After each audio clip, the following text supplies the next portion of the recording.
Good morning बच्चों। आज हम पढ़ेंगे प्रश्नावली 3.5।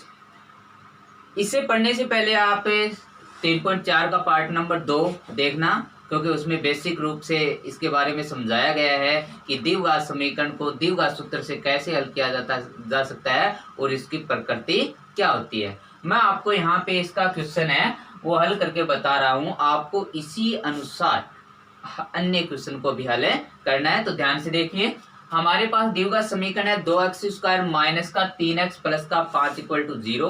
इस द्विघात समीकरण की हमें प्रकृति बतानी है, यानी तीन जो हमारी प्रकृति थी, पहली प्रकृति थी यदि b² माइनस 4ac का मान 0 के बराबर है तो मूल वास्तविक तथा बराबर होंगे। यदि b² माइनस 4ac का मान 0 से बड़ा है तो मूल भिन्न भिन्न तथा वास्तविक हो गए, तथा यदि b² माइनस 4ac का मान 0 से छोटा है यानी माइनस की संख्या है तो हम क्या कहेंगे कि इसके कोई भी मूल्य नहीं होंगे, कोई हल नहीं होंगे। तो देखिए कैसे करते हैं।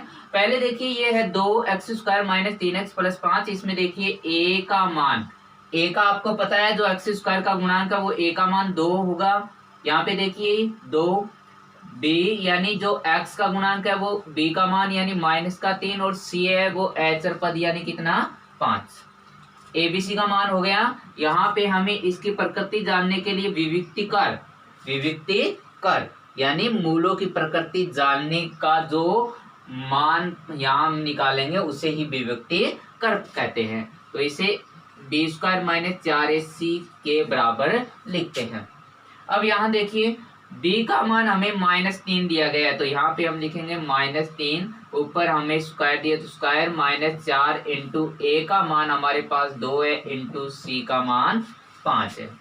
चलो इसको हल करते हैं। यहाँ देखिए -3 और -3 का वर्ग करने पर 9 प्राप्त होगा।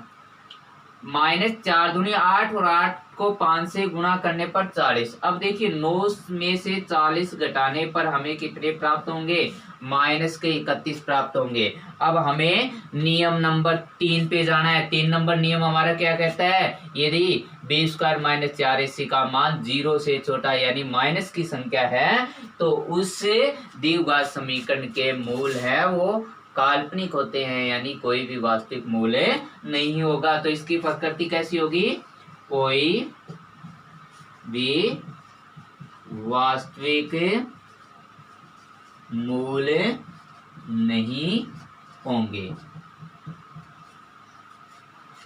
तो बच्चों हर एक क्वेश्चन को हमें क्या करना है, इसी b² माइनस 4ac के अंदर, इस सूत्र के अंदर रखना है। और प्रत्येक में यही कंडीशन, तीनों कंडीशन आपको याद होनी चाहिए कि यदि b² माइनस 4ac का मान वो 0 के बराबर है तो दो जो मूल होंगे वो बराबर होंगे और वास्तविक होंगे। और इसी प्रकार b² माइनस 4ac का मान यदि 0 से बड़ा है तो दो भिन्न भिन्न मूल्य होंगे। और यदि b² माइनस 4ac का मान 0 से छोटा यानी माइनस की संख्या है तो उसके कोई भी मूल्य नहीं होते। तो हम यहाँ पे प्रत्येक क्वेश्चन को इसी अनुसार हल करेंगे। और आगे क्वेश्चन नंबर 2 में यही हमें विविक्तिकार यानी प्रकृति को लेकर चलेंगे, क्योंकि क्वेश्चन नंबर 2 में हमें दिया गया है कि ये जो द्विघात समीकरण दी गई है हमें, इन द्विघात समीकरणों में इन मूलों की प्रकृति है वो 2 बराबर तथा वास्तविक मूल हैं। अब देखिए यदि मूलों की प्रकृति 2 बराबर तथा वास्तविक मूल जैसी है तो बताइए विविक्तिकर का मान किसके बराबर होगा, 0 के बराबर होगा। तो यहाँ पर हम विविक्तिकर का मान 0 के बराबर रखते हैं, तब जाके हमें k का मान प्राप्त होगा। तो देखिए क्या करते हैं हम, पहले ये है जो समीकरण हमें दी गई है इसे हल करते हैं। तो देखिए ये जो kx है वो अंदर इन दोनों से गुणा करने पर हमें प्राप्त होगा, kx को x से गुणा करने पर kx², माइनस है तो हमें भी माइनस ही रखना है। kx को 2 से गुणा करोगे तो 2kx और प्लस 6 इक्वल टू 0। ये हमारी द्विघात समीकरण है। अब इसमें देखिए a का मान कितना है, k x² का गुणांक, b का मान x का गुणांक माइनस का 2k और c का मान अचर पद यानी 6। तो ये abc के मान लिए हैं। अब हमें पता है b इक्वल टू क्या रखना है, b² माइनस 4ac। अब बी स्क्वायर माइनस 4ac का मान किसके बराबर होगा? 0 के बराबर होगा। क्यों होगा 0 के बराबर? क्योंकि हमें क्या दिए गए हैं? 2 वास्तविक तथा बराबर मूल दिए गए हैं, और यदि 2 बराबर तथा वास्तविक मूल हैं तो इसका मतलब इसका मान है वो 0 ही होगा। तो देखिए यहाँ पे हमें b का मान दिया गया है माइनस का 2 के होल स्क्वायर है, तो whole square minus 4 into a का मान हमें दिया गया है k, और आगे देखिए गुणा c का मान हमें 6 दिया गया है इक्वल टू 0 रखोगे। माइनस 2k की स्क्वायर यानी 2 का वर्ग 4 होगा और k की स्क्वायर माइनस यहाँ गुणा करने पर 6 चौक 24 के इक्वल टू 0। यहाँ ध्यान दीजिए इन दोनों पदों में से क्या कॉमन निकलेगा? दोनों पदों में से कॉमन होगा 4k, तो यहाँ से देखिए 4 कॉमन लिया और k की स्क्वायर से k कॉमन लिया तो हमें प्राप्त हुआ k, माइनस 24 में से 4 कॉमन लिया यानी कितने? 6 कॉमन लेना यानी भाग देना, और k से k कॉमन है इक्वल टू 0।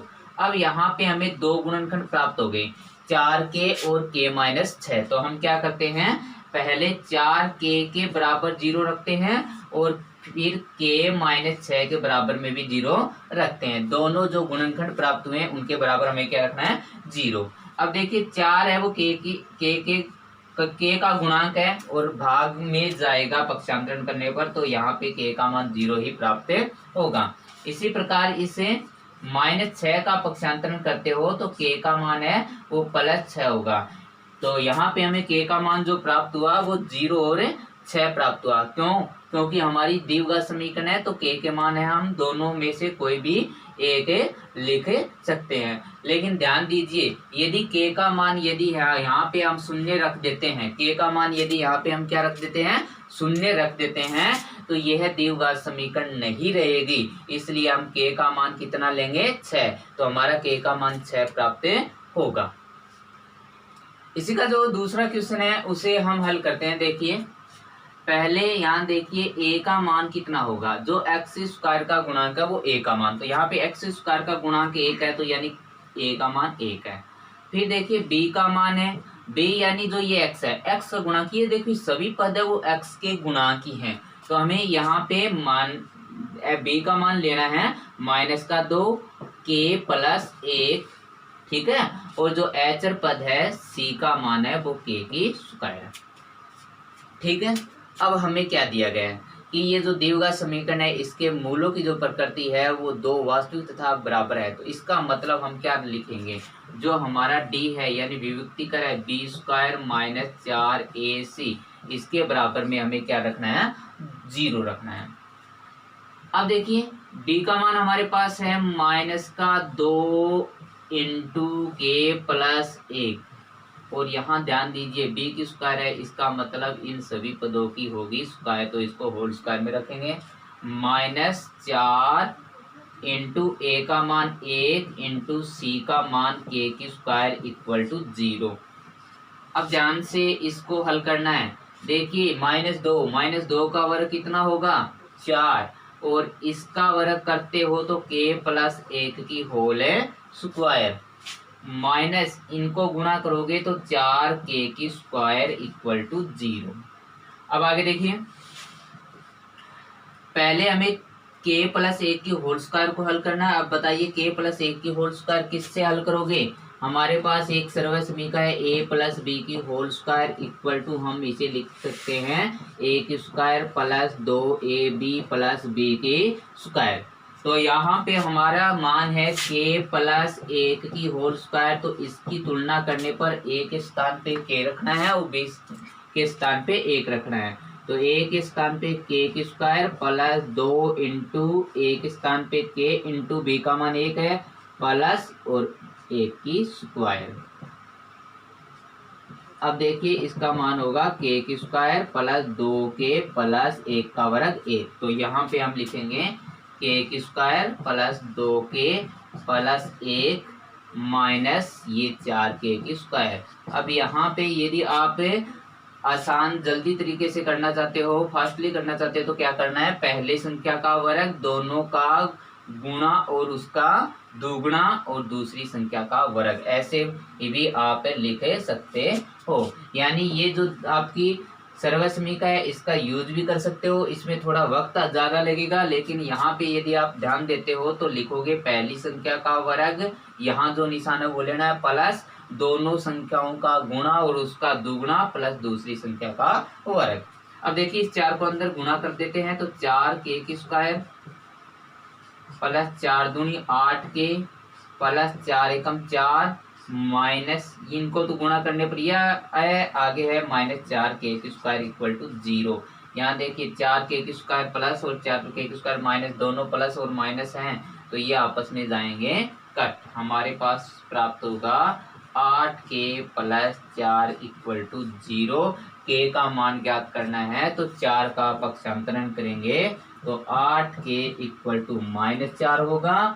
8 है वो k का गुणांक है, इसका मतलब -4/8, k इक्वल टू 4 एकम 4, 4 दूनी 8, यानी k का मान हमारा प्राप्त होगा -1/2। तो बच्चों जो 2 नंबर क्वेश्चन है उसमें मैंने 2 क्वेश्चन आपको बताए थे, आपको शायद अच्छी तरह से समझ में आए होंगे। अब हमारा जो 3 नंबर क्वेश्चन है वो सेम उसी कंडीशन के अनुसार होगा, लेकिन हमें ध्यान रखना है इसकी जो शर्त दी गई है वो, इसमें शर्त दी गई है कि इसके 2 वास्तविक तथा भिन्न भिन्न मूल होंगे। अब बताइए यदि वास्तविक तथा भिन्न भिन्न मूल हैं तो b² - 4 इसी का मान क्या होगा, जायज है 0 से बड़ा होगा।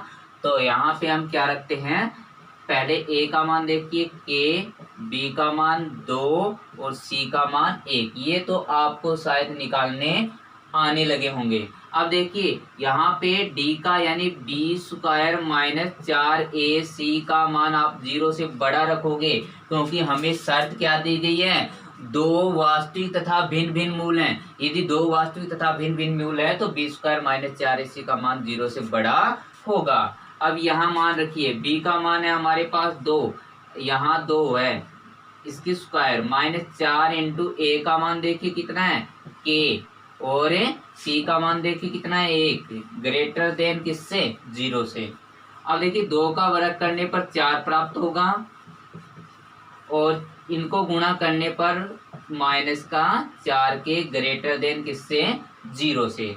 अब आगे देखिए भी इस 4 का हम पक्षांतरण करते हैं तो -4 के यहाँ रहेगा यानी ग्रेटर देन इक्वल टू ये होगा -4। इसको हम क्या मानेंगे, गुणांक, तो ये किस में जाएगा भाई, भाग में जाएगा, यानी इसको विभाजित करेगा। तो बताइए k इक्वल टू कितने, k ग्रेटर देन किससे होगा, 1 से, यानी k का मान है वो 1 से बड़ा प्राप्त होगा। इसी के अनुसार हमें क्वेश्चन नंबर 4 दिया गया है। देखिए 2 नंबर, 3 नंबर, 4 नंबर, तीनों में काम है वो एक तरीके से करना है, लेकिन उनकी शर्तों को ध्यान में रखते हुए। 2 नंबर में दिया गया था 2 मूल बराबर तथा वास्तविक है, तो यानी b² - 4ac का मान 0 रखोगे। 3 नंबर क्वेश्चन में दिया गया था कि इसके मूल है वो बराबर वास्तविक तथा भिन्न भिन्न है, तो b² - 4ac का मान 0 से बड़ा रखोगे। लेकिन यदि यहाँ पे हमें दिया गया हो कि इस जो मान है इसकी जो प्रकृति है वो कोई भी वास्तविक मूल नहीं है, इसका मतलब b² - 4ac का मान 0 से छोटा रखोगे। तो यहाँ देखिए a का मान x² का गुणांक 1 है, b का मान x का गुणांक है 5